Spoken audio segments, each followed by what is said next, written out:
Tabii sahada gezerken eğitim çalışanlarının mali sorunlarının zaten malumdur. Yani mali sorunları var. Bunları hep dile getirirler. İşte ekonomik sıkıntılar, maaş oranları, maaşların azlığı ve bunların tabii sendikacı olarak, yetkili sendika olarak da bizlerden talepleri ve bunların arttırılması yönünde. Tabii kariyer basamakları vardı. Sık sık öğretmenler odasında dile getirilen kariyer basamaklarındaki yıl olayının ve içerisindeki aksaklıkların düzeltilmesiyle alakalı cümleler kuruldu ve serzenişlerde bulundu. Bundan notumuzu aldık. İnşallah 8. dönem toplu sözleşme sürecinden biraz sonra bahsedeceğim. Bu süreçte de inşallah o da masaya gelecek konulardan bir tanesi olacak.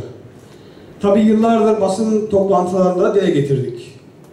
Israrla yetkili sendika olarak da yıllardır söylediğimiz ve masada hükümet yetkilileriyle masaya oturduğumuzda bireysel görüşmelerde hep dile getirdiğimiz kariyer basamaklarında öğretmenliğin, öğretmen, uzman öğretmen ve baş öğretmenin dışında bir unvanının olmaması. Yani sözleşmeli öğretmenliğin kaldırılması, ücretli öğretmenliğin kaldırılması. Şimdi öğretmenler odasına girdiğiniz zaman ki Adana'da 1500 küsur tane okul var. Başkanlarımla beraber bu okulların hemen hemen hepsinin öğretmenler odasına girdik. Ücretli öğretmen var odada, öğretmenler odasında. Sözleşmeli öğretmen var, kadrolu öğretmen var, uzman öğretmen var, baş öğretmen var. İşte buradaki özlük haklarıyla alakalı tabii farklı durumlar, sıkıntılar var ama ücretli öğretmen ve sözleşmeli öğretmenlik diye bir kadro unvanı yok. Aslında bunun kaldırılmasıyla alakalı ısrarla sendikal mücadelemiz devam ediyor ve bunun kaldırılmasını istiyoruz. Şimdi Türkiye'nin geçen yılda çok gündemde oldu biliyorsunuz. Mülakatla öğretmen alımı. Aslında mülakatın kaldırılmasıyla alakalı Cumhurbaşkanımız bir cümle kurmuştu. Mülakat kalkacak denmişti ama bu şu an uygulamaya geçmedi. Geçen yıl öğretmenler mülakatla, yani KPSS puanına göre alındı ama aynı zamanda mülakata alındılar. Tabii bize gelen çok arkadaşımız var. Mülakatta durum ne olacak? Nasıl bir puanlama yapılacak? Ya biz istiyoruz ki herkes KPSS puanına göre hakkıyla atansın, mülakat ortadan kaldırılsın.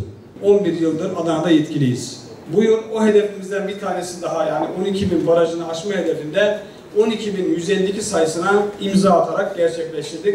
Ben burada tüm teşkilatımıza teşekkür ediyorum. Evet. 1 Eylül tabii farklı hedefler konuldu hep. Genel merkez tarafından ve şubemiz tarafından. 1 Eylül 15 Mayıs arası Adana'da eğitim çalışanlarından tam 1531 tane yeni üye kazandırdık. 8. dönem toplu sözleşme süreci var. İşte 3600 ek gösterge. Cumhurbaşkanı bir konuşmasında 1. dereceye inen tüm kamu çalışanlarına 3600 ek göstergenin verileceğiyle alakalı bir sözü var. Ama o söz daha tutulmadı. Yani işte 4 meslek grubuna verildi ama 1. dereceye inen kamu çalışanlarına verilmedi. Bunun verilmesi, ısrarla bunu vurguluyoruz. Vergi dilimi olayı var biliyorsunuz. Vergi diliminde işte belli bir aydan sonra hemen Ekim-Kasım aylarında tekrar kamu çalışanları vergi dilimine giriyor ve oradan büyük oranda vergi kesintisi oluyor. Yani verilen maaş oranları eriyor. Ama biz de onun %15'i sabitlenmesi, %15 sabitlenmesiyle alakalı yıllardır masaya getirilen, tartışılan, kavga edilen konulardan bir tanesi. Bunun da çözülmesini bekliyoruz. 4688 sayılı sendika kanunu. Tabii sizlerle daha önceki toplantılarda dile getirdik. Maaş zam oranına anlaşamadığınız zaman hakem heyetine gidiyor. Hakem heyeti 6'ya 5 hükümet lehine, tabii sonuç belli. Sadece bu değil aslında. Tamamen içeriğinde sıkıntılar var. Yetkili konfederasyon olarak, yetkili sendik olarak masada birkaç tane sendikayla bir arada durmak veya o kanun içerisindeki eksikliklerin giderilmemesi, bazılarının uygulanmaması, yani sözün özü 4688 sayılı kanunun tamamen değiştirilmediği müddetçe bu sıkıntıları hep yaşayacağız, yaşamaya devam edeceğiz. Bu hafta pazartesi günü Cumhurbaşkanı'na buluşmada bu özellikle dile getirildi ama Cumhurbaşkanı bir cümle kurmadı bununla alakalı ama Çalışma Bakanlığı'yla devam ediyor.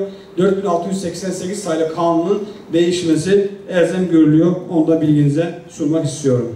Memur Sen'in 30. vefa yılı vardı. Memur Sen 95 yılında kuruldu. Bu yıl 30. yılı kutladık.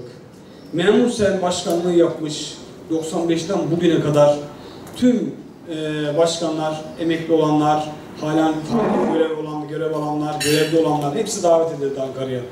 Yaklaşık 3500 kişilik bir davet vardı. Bu davet tabii ağırlandı, ödüller verildi. Ertesi günde saat 14'te Cumhurbaşkanı'yla bir vefa buluşması gerçekleştirdi. Tüm bakanların orada olması, Çalışma Bakanlığı'nın 4688 sayılı kanun veya toplu sözleşme, masaya gelecek 8. dönem toplu sözleşme ile alakalı olumlu cümleleri, Cumhurbaşkanlığı'nın cümleleri, kurduğu cümleler memur senle ilgili önemliydi. Güzel bir buluşma oldu. Onun için de katkı sunanlara teşekkür ediyoruz. Bu sene aile yılı dedik. Anayasa değişsin, aile konusu imza kampanyası başlattık. Genel merkez tarafından 1 Mart'tan 15 Mayıs'a kadar biz İnönü Parkı'nda gazetelerde de haberleri, sizler de haber yaptınız. Teşekkür ediyorum. İnönü Parkı'nda değişik toplantı alanlarında, Cuma namazında, cami bahçesinde yani birçok alanda imza topladık. Ve 22.000 Adana'da elektronik imza ile beraber 22.000 imza, toplamda 5.300.000 imza 10 gün önceydi. Meclis Başkanlığı'na 5.300.000 imza teslim edildi. Bununla alakalı da Cumhurbaşkanı bir cümle kullandı. Bunun değişmesi, anayasaya girmesi yani bir artık kaçınılmaz bir durum dedi. Destekleriniz için de teşekkür ederim dedi Cumhurbaşkanı. Bu da çalışması şu an başlamış durumda. Bunun yanında iyilikte yarışan sınıflar, İHA, Milli Eğitim Bakanlığı ve Eğitim Birsen olarak aramızda yaptığımız mutabakat gereği yıllardır devam eden ve Adana'da 120 küsürden başlayıp bu yıl için şu an 700'lere yaklaşan bir yetim kardeş projesinin devamı ve katılımı var. Bunun için emeği geçenlere teşekkür ediyorum. Bu çalışma devam ediyor. 15. Geleneksel Kardelen Futbol Turnuvası'nda sizler de gazetelerinizden hep haber yaptınız. Tamamladık bu yıl. 100.000 liraya yakın bir ödül takdimimiz de oldu. Bu artarak bu çalışmalar devam edecek. Ramazan ayında 70 tane yetimi, sadece eğitim birisi olarak üyelerimizin katkılarıyla 70 tane yetimi giydirdik. O sevinci onlarla beraber yaşadık. Kitap okumaya vaktimiz var, vaktimiz var projesi 8 yıldır devam ediyor. 50. kitap okundu ve değerlendirildi. Bu da farklı güzel bir etkinlik olarak notumuzu aldık. Evet, Temmuz ayında 21'inde tahminim, tam tarihi şu an hatırlayamıyorum, 21 Temmuz'da Balkan Turu, üyelerimize yönelik Balkan Turu düzenliyoruz. Şu an 40 kişilik bir ekip 21 Temmuz'da bir haftalık bir Balkan Turu yapacaklar. İnşallah süreçte bir memnuniyet oluştuğu zaman da arkası devamı gelecek. Tabii sosyal kültürel faaliyetler bununla kalmayacak. Eylül ayına itibaren birçok sosyal kültürel faaliyetlerimiz yoğun bir şekilde devam edecek. Yazın da bunun planlamasını yapacağız. Ben tabii sözü fazla uzatmayayım, birçok konuda vardı. Sizlere soracaklar da vardı ama 2024-2025 eğitim öğretim yılı iyi geçti. Hep daha iyisi var dedik. 2025-2026 eğitim öğretim yılı da Adana'mız için, ülkemiz için, milletimiz için inşallah çok daha iyi olur diye düşünüyorum. Malum bulunduğumuz coğrafya, İran, tabii önemli Gazze, Filistin, burada yaşananları biliyoruz, görüyoruz, içimiz acıyor. Kuracağımız cümleler boğazımıza dolanıyor, gerçekten düğümleniyor. Çok cümle kurmak, ya biz üzülüyoruz, katliam var, şu var demekten ziyade çok daha farklı şeyler yapılma zamanı geldi diye düşünüyoruz.